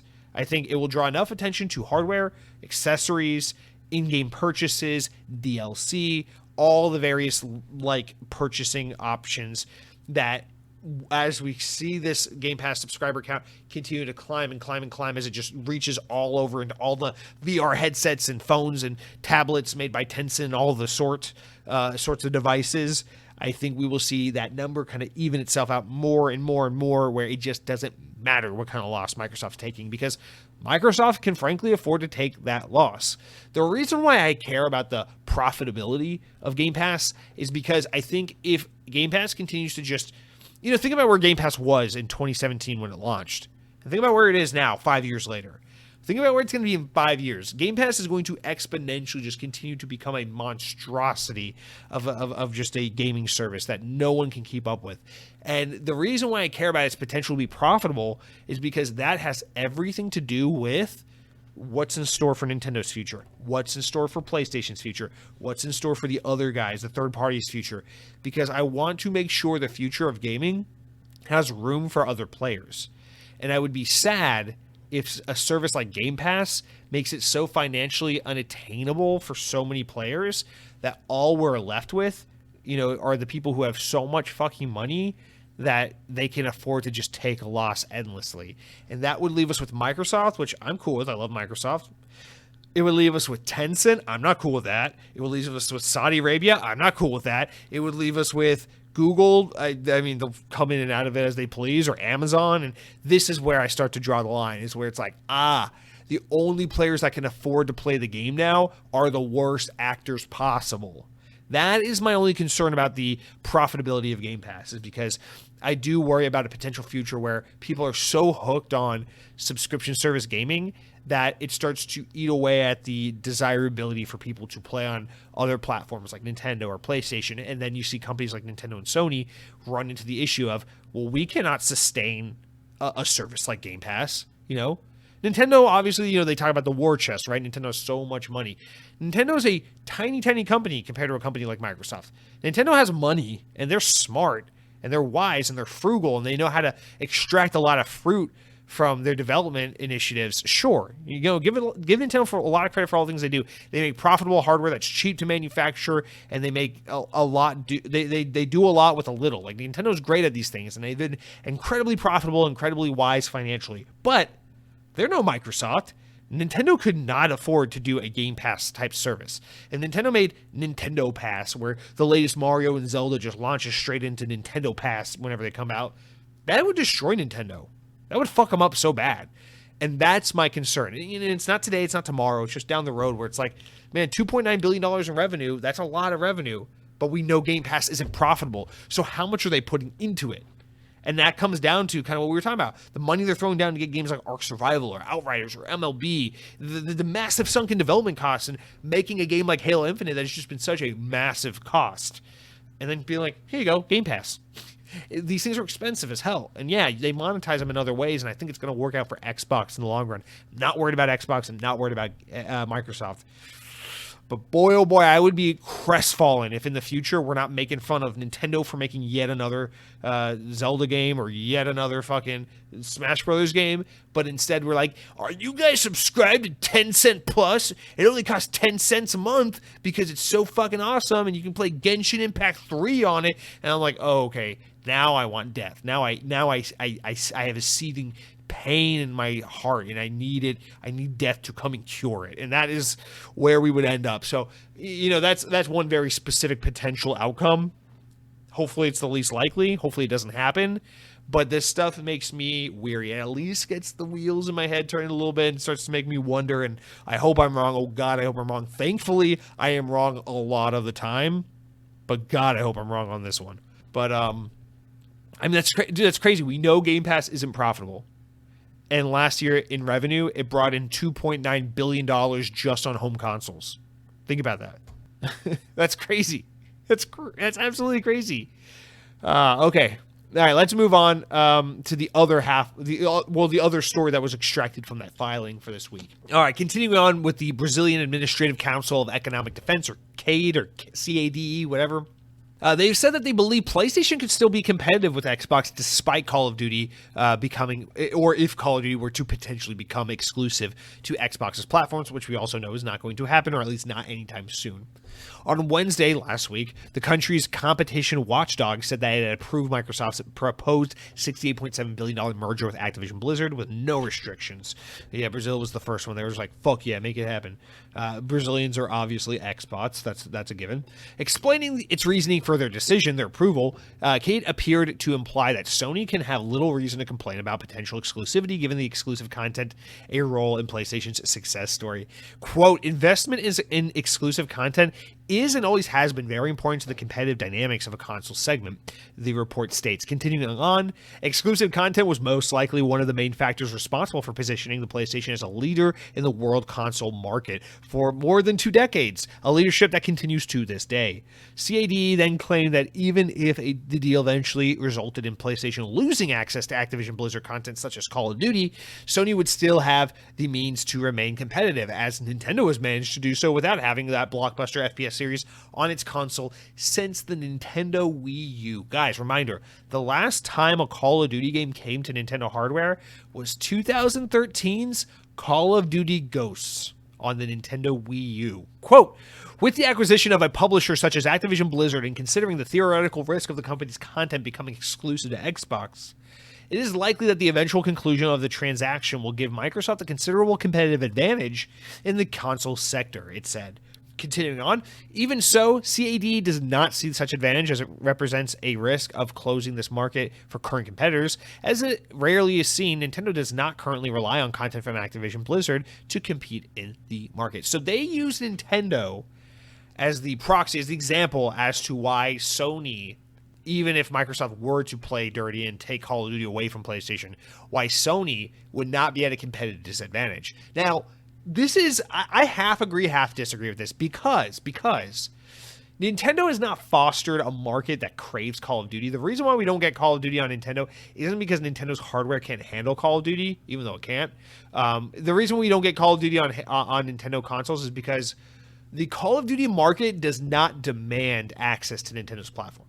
Nintendo's hardware does not foster a gaming community that seeks out third-party content, especially the kinds of third-party content we're used to seeing flip between PlayStation and Xbox. In fact, you can take this example far beyond the reaches of Call of Duty. And so this part's to play devil's advocate. Hang on, we'll get to the other side. Because Mass Effect was on Nintendo once. They don't do Mass Effect on Nintendo anymore because it doesn't work out. The Batman Arkham games have been on Nintendo. Assassin's Creed's been on Nintendo. They tried, especially with the Wii U, when the Wii U came out and it was like, hey, we're kind of on par with Xbox 360 and PS3 because the Wii U came out towards the very end of PS3 and Xbox 360, right before PS4 and Xbox One. And as you'll remember, when Wii U came out, there was this brief moment for like 2 years where it was like, hey, so Nintendo's kind of like on par with Xbox and PlayStation in terms of like power and online capability now. And so a lot of like Wii U's launch games was like, here's Call of Duty Black Ops 2, and here's Batman Arkham Origins, and here's Mass Effect 3, and here's Assassin's Creed 3, and it had a lot of this kind of content. But just like in the Wii era, where occasionally you would see these kinds of things, like an attempt to bring Call of Duty Modern Warfare to the Wii, for the most part, even though some of these games did sell kind of well, what you would see is that Nintendo wasn't really where these games cut their teeth and got their defined audience, you know? PlayStation and Xbox have always had technical and feature set parity. I know we as fans like to get really bogged down in the weeds about, oh, well, Xbox Series X is more powerful than PlayStation 5 technically, and PlayStation fans are like, well, PlayStation has a faster SSD, so it's better than Xbox. And, you know, like 7 years ago, it was all like, well, PlayStation 4 is actually more powerful than Xbox One, and that's why Xbox has to play everything at 900p instead of 1080p. And I know we like to get really nitty-gritty about these stupid details that only kind of matter. You know, DualSense versus an Xbox controller, Kinect versus the PlayStation Move, all this stupid shit. But at the end of the day, there is a lot more in common with what the PlayStation package offers versus the Xbox package. I say this all the time. This is why the very concept of an Xbox versus PlayStation fanboy is so goddamn brain dead stupid. Because it's like, dude, if Microsoft just said, we're killing Xbox tomorrow, like it is done. Xbox is bye. We're confiscating everyone's hardware. We're shutting down your profiles. We're deleting all your content. All your achievements gone. Fuck you. It's the new Windows Phone. You are sad. You know what I would do? I would just go buy a PlayStation 5 and play PS5. I wouldn't be happy. I would be, it'd be like me on my Android phone forever bitching and moaning about Windows Phone. But that's not the point. The point is, the PlayStation is such a compelling alternative for Xbox users that it's like, yeah, that makes sense. And the Xbox is such a compelling alternative for PlayStation users that vice versa. And so games like Call of Duty, Assassin's Creed, Far Cry, Mass Effect, Batman Arkham, these games have a huge pull and huge draw on both Xbox and PlayStation hardware. So even though I do see and take the Nintendo competitive approach to some extent, it's not one for one, because when you look at Nintendo's hardware, all the games they sell are Nintendo games. Nintendo game, like on Nintendo hardware, it's like they have insanely high attach rates, but it's like Animal Crossing, Mario Kart, Smash Bros. Those are the games that sell. And when it's not a Nintendo game that sells, it's some second party game for Nintendo. It's something silly, like I don't know, it's some like Monster Hunter game or something that's made for Nintendo's hardware, right? So it's not the same thing, because when you see like, what's that game? Control is available on Nintendo Switch. Borderlands is available on Nintendo Switch. Oh, they brought all these games to Nintendo Switch. It's like, yeah, that's cute. That's cool for like the 12-year-old whose parents won't buy them a PlayStation or an Xbox when they have a Nintendo Switch and they're kind of getting into more mature titles. And now, you know, but like for the most part, no one gives a shit about Doom 2016 or Doom Eternal on Nintendo Switch. They're going to play that on their PC or their Xbox. They're going to play Mario and Rabbids and fucking Zelda on their Switch. So it's not a one-to-one. And if you take Call of Duty away from PlayStation, it does a whole lot more damage than if you take Call of Duty away from Nintendo. Because I remember I was one of the few fucking people out there that played Call of Duty on Nintendo. For the longest time, I thought I didn't like Black Ops 2 because even though I always played Call of Duty on Xbox, for some fucking reason in 2012, I bought Call of Duty Black Ops 2 on the Nintendo Wii U instead of the Xbox 360. Don't ask me why I did it. I'm fucking stupid, okay? But the point is, I was one of 0 people in the entire goddamn universe who were like, guys, why aren't they bringing Black Ops 3 to Wii U? Guys, why aren't they bringing Call of Duty Advanced Warfare to Wii U? Because no one gave a shit. But if randomly Call of Duty Advanced Warfare hadn't come to PlayStation, people would have been like, yo, what the fuck? If Destiny 2 just stopped being on Xbox one day, people would be like, yo, what the fuck? These games matter. And I just don't think this is a fair one-to-one comparison. But at the same time, I do take somewhat of a stance with them in that I think Sony's being way too woe is me about the potential of losing Call of Duty. I know Call of Duty is the biggest entertainment franchise in the world. I understand by revenue, by audience, it's fucking massive. It's as big as it gets. I get that. But again, we don't have to talk about this anymore because we've talked about it so much. Sony has made their fucking name on buying exclusivity to content so the competitors can't have it. You know, we're looking at Final Fantasy 16, which is shaping up to be a great game. Too bad I can't play it because Sony paid for exclusivity, so it's never coming to Xbox. Final Fantasy 7 Remake, I still want to fucking play it. Too bad I never will because Sony paid money to make sure Square Enix canceled the version for Xbox. I want to be very specific about my wording on that. That game was supposed to come to Xbox. It was not that Sony struck a deal early in development to make it a PlayStation exclusive. It was that Sony paid Square Enix money to take that game away from Xbox players, to take a planned in-development Xbox SKU of Final Fantasy VII Remake away from Xbox. I want to be so fucking clear and direct about that wording, because that's what happened, okay? So when Sony's like, oh, it's not fair, we did Call of Duty, it's like, fuck you, dude. You think I don't want to play all these awesome games that you keep paying for exclusivity on? Like, fuck you. But at the same time, you know, it's fun to talk about, right? Because we can go back and forth on the hypocrisy and drawing the parallels and the contrasts and everything that exists between this dichotomy of Sony and Microsoft and Nintendo. But at the end of the day, what it really boils down to is Sony's going to be just fucking fine. They're way far and ahead in first place. And they have a great lineup of first-party exclusive content. They're getting close to not having that because they just fucking remake the same 3 games from 4 years ago over and over and over again. I can't fucking believe they're about to remake fucking Horizon Zero Dawn of all goddamn games. But Sony has an amazing history and track record of just great first-party exclusive content. They have great second-party relationships and great second-party content. I don't think they're losing Call of Duty at all. I don't think Microsoft would ever do that. Phil Spencer's made it very clear, like, it doesn't make financial sense for us to do that. But even if it did happen 5 years down the road, 10 years down the road, whatever, PlayStation's going to be just fine.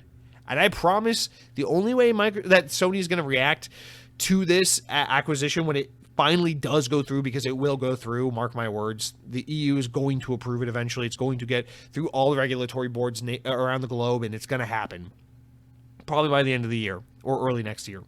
When all is said and done, Sony's response is going to be to get back, to spend money on studios. The rumors of them buying Square Enix or something like that, one of these things is going to happen, and it's going to be Sony's response to this. So don't act like this is all like Microsoft is taking shit away from PlayStation, because ultimately PlayStation's going to just be fine. So I think we need to put that story to rest. I'm really fucking tired of this coming up. Like, at first it was like, wow, that's crazy. Console wars are resurfacing. But now I'm just like, okay, guys, let's move on with life. We get it. Sony's really salty. Phil Spencer keeps talking a little bit too much when he doesn't need to, because everyone's already on Xbox's side.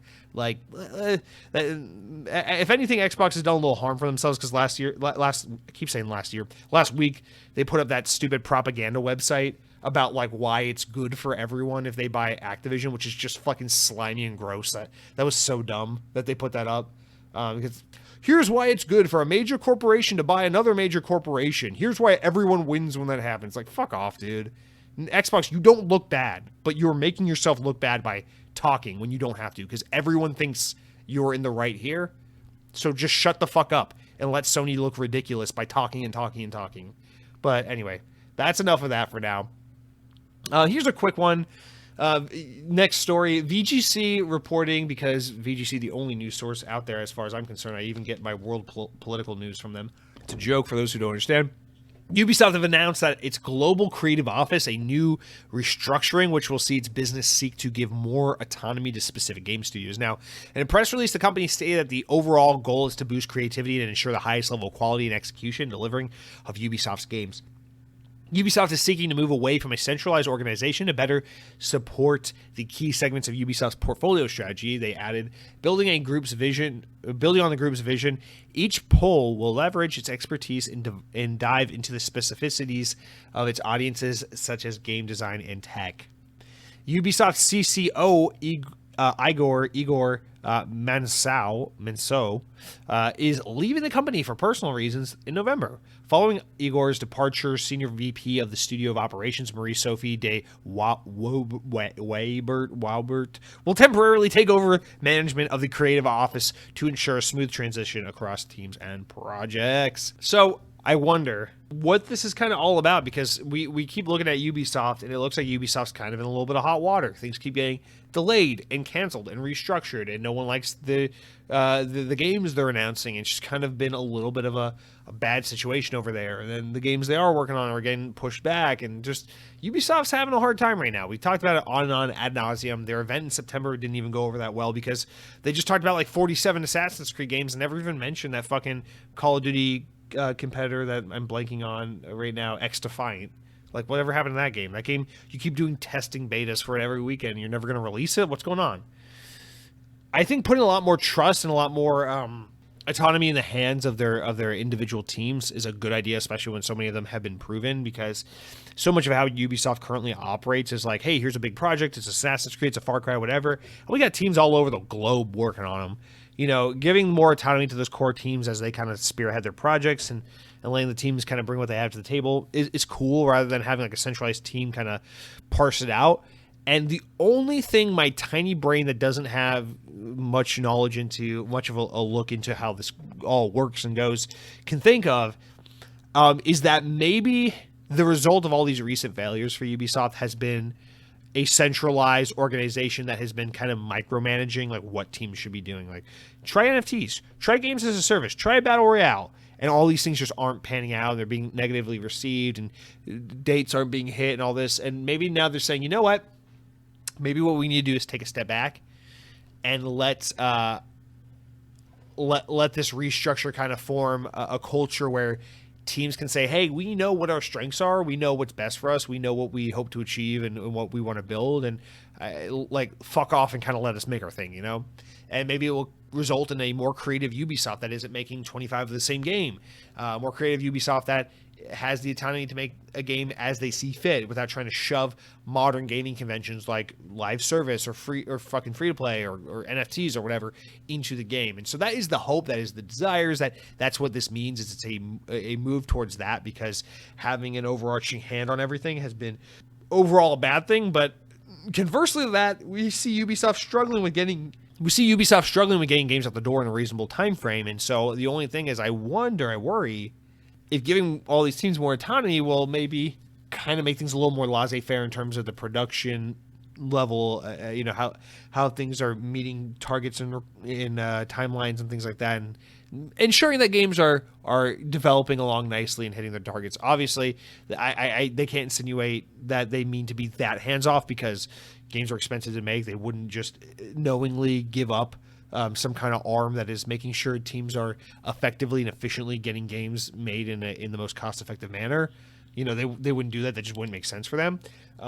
So I assume that that's not really what they mean by this. I think they're just talking more about, from a creative standpoint, giving teams more autonomy to build the games they're envisioning and play into their strengths better, because that will result in more genuine, pure, interesting, creative games that people might actually want to play, as opposed to something like whatever that fucking Battle Royale they had for like 27 days was. It was like Jump Space or Slip Butt or something like that. All right, let's do our wrap-up stories. We got two of them. We got one. A wrap-up story, we got one. I'm kind of into this one. So following last week, or right before last week's episode, news started leaking out about the upcoming Need for Speed game. Now, EA said early in the year that they were going to release a new Need for Speed game sometime late this year, and then we never heard anything about it. And then some leaks happened last week, and then at the very end of last week, after last week's podcast had already published, EA was like, yo, here it is, and they kind of did the whole welcome wagon for it. So let's just read it here from the VGC article. Following leaks and teases, EA have finally shown off their upcoming Need for Speed title for the fall, titled Need for Speed Unbound. That's a poorly written sentence. Sorry about that. Need for Speed Unbound, featuring 4K resolution at 60 frames per second for the first time in this series. The game will be released on Xbox Series S, Series X, PC via Origin, Steam, and Epic Games on December 2nd, 2022. Important to note, this game will not be coming to last-gen consoles. Sorry, Xbox One. However, customers who do pre-order the game will be able to play earlier than December 2nd, starting on November 29th, 3 days early. The standard version of the game will be priced at $70 or $80 for the Need for Speed Unbound Palace Edition, which is being created in partnership with Palace Skateboards, which will offer players exclusive content including custom cars, clothing pack, driving effect, decals, license plate, character pose, banner, artwork, and whatever. No one gives a shit. Just buy the regular game for $70. EA announced in February 2020, so a few years ago, that they had handed Need for Speed developer duties back to Criterion Games as it planned to restructure Ghost Games, who had been working on the series prior, which made the previous 4 entries in the series.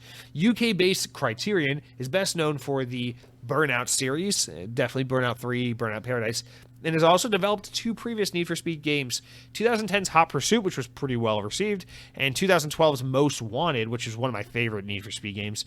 It contributed to 2013's Need for Speed Rivals as well. Those are some of the more beloved modern-esque Need for Speed games, although, yes, we're kind of a decade removed from those, which kind of makes me scared.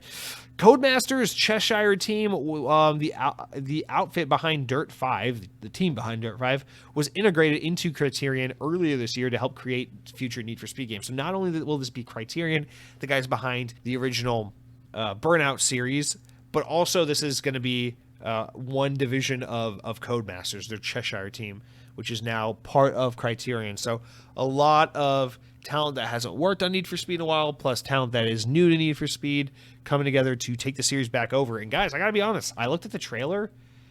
This game looks fucking good. This game looks really good. Like, this game looks awesome. I love the art style. It's like a very, like, Need for Speed Underground, where it's like nighttime street racing, but it has this like graffiti artsy kind of style, kind of like a Spider-Man Into the Spider-Verse kind of twist to it, where like you're like driving around and your tires are burning like dust and sparks, and it looks all like cartoony and anime like, kind of, in a way. It's super fucking cool, but like your car and the environment looks super realistic and awesome. I think this game looks so cool. It definitely goes for like a kind of like urban graffiti street art kind of like twist on a real life environment. So like the cars and the environments look kind of realistic, but like the characters and stuff kind of look more real. So it's a really nice like mashup. Like, if anything, like, there's no denying this game has a very striking, very cool art style. I'm really into it. Honestly, if it weren't for the fact that this fall is so crowded with so many games I already want to play, and the fact that like I already have a bunch of Forza Horizon 5 stuff I'm behind on that I'd like to get back to, I'd be a lot more interested in like jumping into this game. I'm going to very eagerly be paying attention to reception to this game, because I could see this ending up being one of those games where I'm like, you know what, looks great, I'll wait till it's on, EA Pass or whatever it's called, EA Play in a couple months, and I'll play it for cheaper later, whatever, I'll wait. But damn it, the reviews are good enough for this shit. I might have to get involved a little early. It looks very, dude, this is gonna sound weird, but here's what I get from looking at this. This game looks like Need for Speed Underground 2 meets Fast and Furious Tokyo Drift / Too Fast, Too Furious meets Spider-Man Into the Spider-Verse. It's like all of those things for some fucking reason combined into one like insanely cool looking Need for Speed game. I think this is actually the coolest looking Need for Speed we've had in a decade. Like I said, the last one I really liked was Need for Speed Most Wanted in 2012, which I think was the same name as the game in 2008, was also Need for Speed Most Wanted. I don't ask me why. But yeah, dude, Need for Speed Unbound, this game looks fucking cool. Like, I'm really into it. And listen, like, Need for Speed's had a lot of good games. I feel like it's a series that has been pretty solid and just kind of gone under the radar for a while, despite its history of being a beloved racing franchise. Like, the last entry, which I think was Need for Speed Heat, that game looked really good too. I just never got around to playing it. I was like, whatever. Forza's kind of stolen my heart for these kinds of racing games. But man, Need for Speed Unbound, this game looks special. Like, it looks very, very good.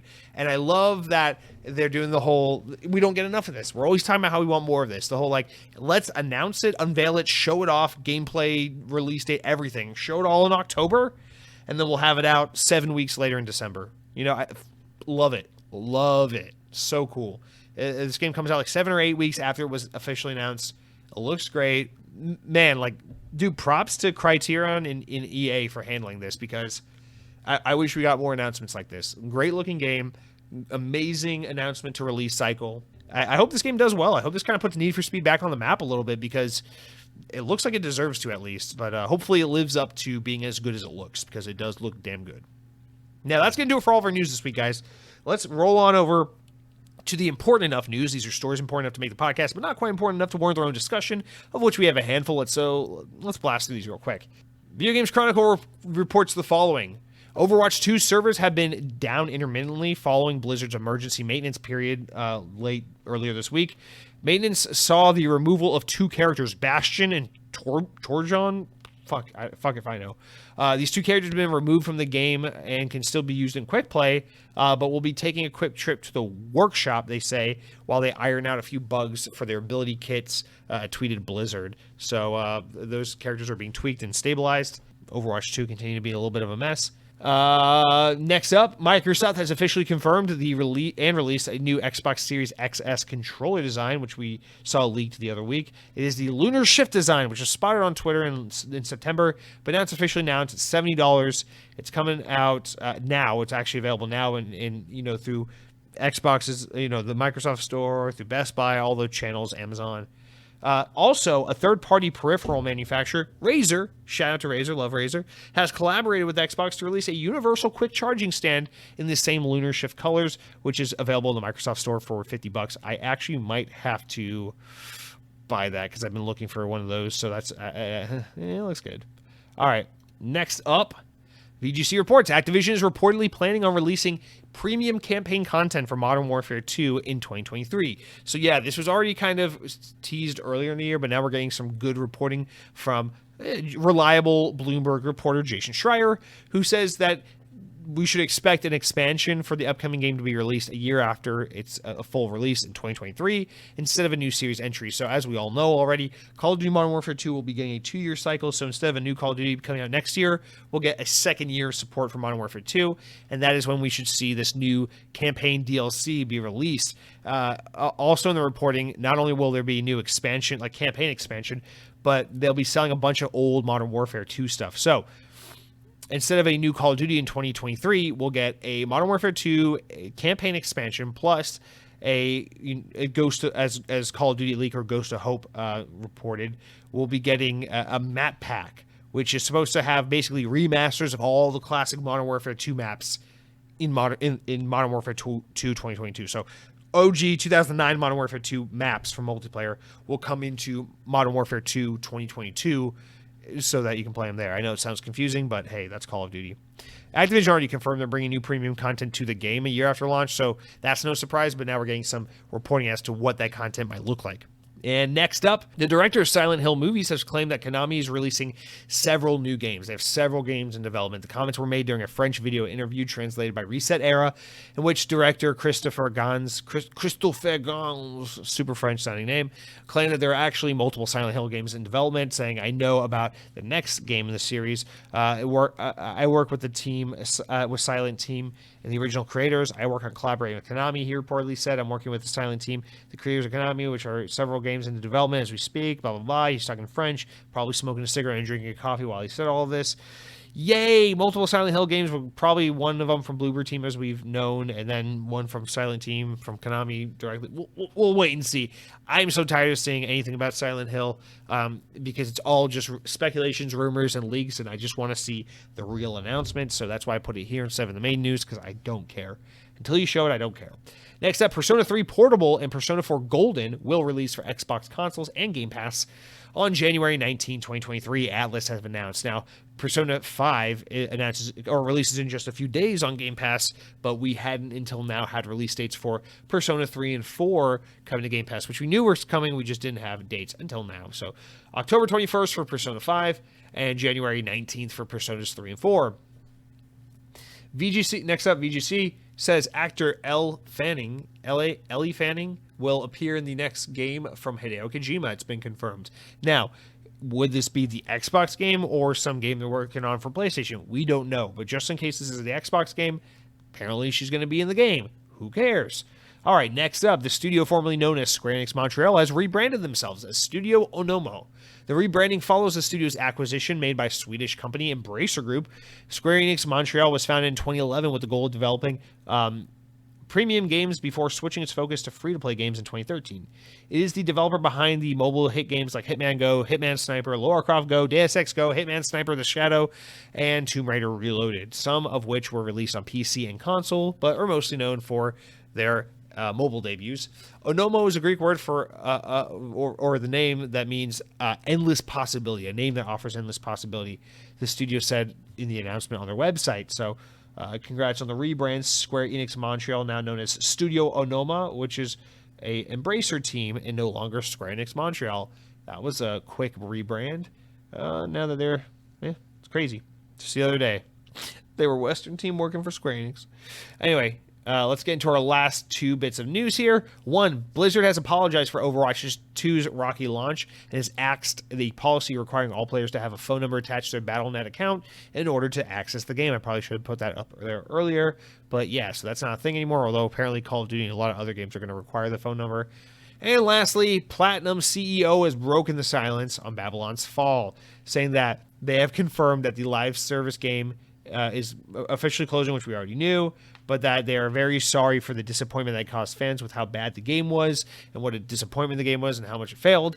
But CEO of Platinum Games, Inabi, claimed that the restrictions around the publishing arrangement have prevented them from commenting on the details of the game, but they have claimed that they are learning from this experience and have insisted that they have not altered the Bayonetta Studios' plans to make more live service games in the future. So, Babylon's Fall failed, and Platinum's game response was, we will try another live service game instead of just give up and go do what we do best. So more not more Bayonetta, more live service from Platinum. Let's hope they nail it, maybe this time.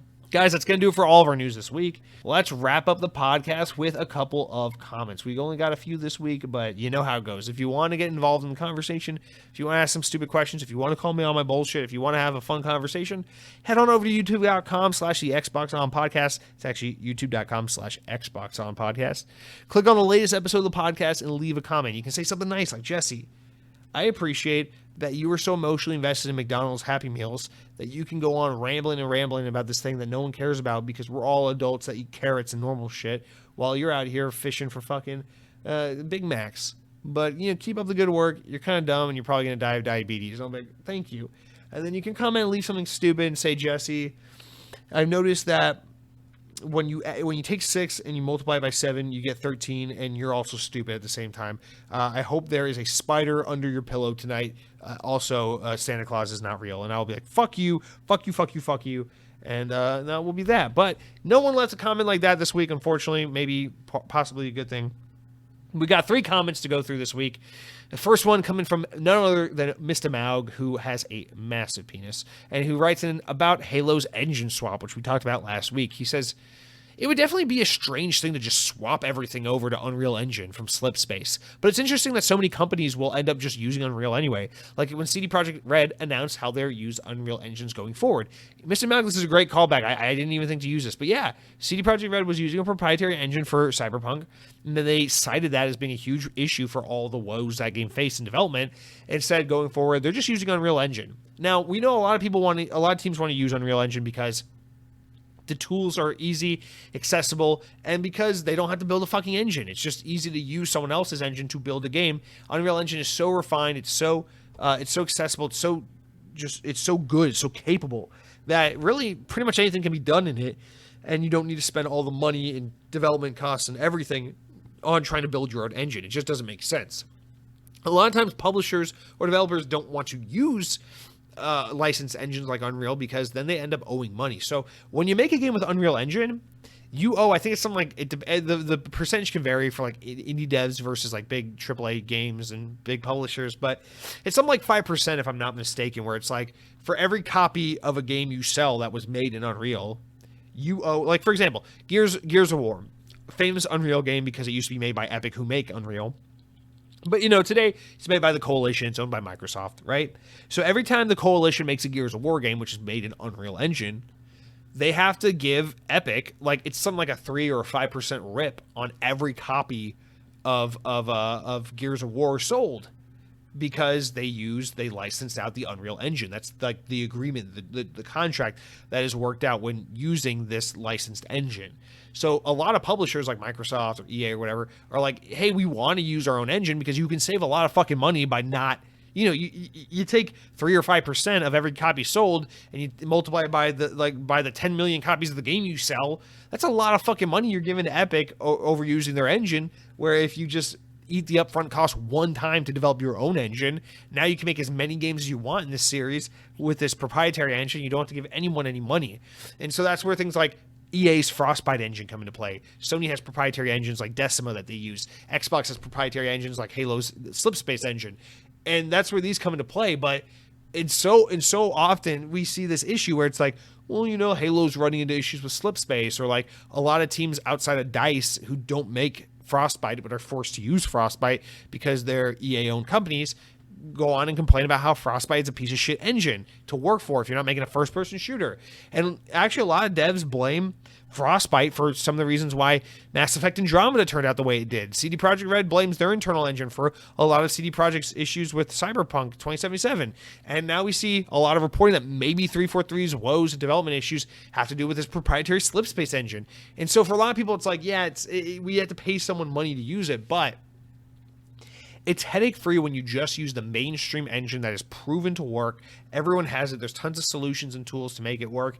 It's probably just best to use Unreal Engine. So I get why it's enticing to use, but man, just to port everything over to that engine and just kind of rebuild the game like that, I just still think the investment, the time sink, the cost, it does not outweigh the benefit. I feel like fixing a Slipspace actually makes more sense time-wise and financially than just bringing it all over to Unreal. But yeah, man, good point. Thanks for bringing that up. Yeah, we'll see. I don't know where else to take that conversation going any further. Still kind of boggles my head that that's a thing that's potentially happening. Let's talk about whether or not this is a slow year for gaming or not. Cronky writes in, kind of contesting my repeated statement about it being a slow year for games, and says, I don't think this is a slow year for games. I think it's just the last few years have been so unbelievably good that it looks slow by comparison. Doom Eternal, Resident Evil 8, Deathloop, hard acts to follow. I'm pretty happy with what has come out so far this year, and I think Scorn and Callisto Protocol will carry the back end of the year nicely. You're right, but you're also wrong, Cronky. No doubt this year started out strong, obviously Elden Ring was a huge one. I think about still my current favorite game of the year. Nobody Wants to Save the World, that's a phenomenal game. If you're on PlayStation, you had that New Horizon game. Tons of really notable games early in the year.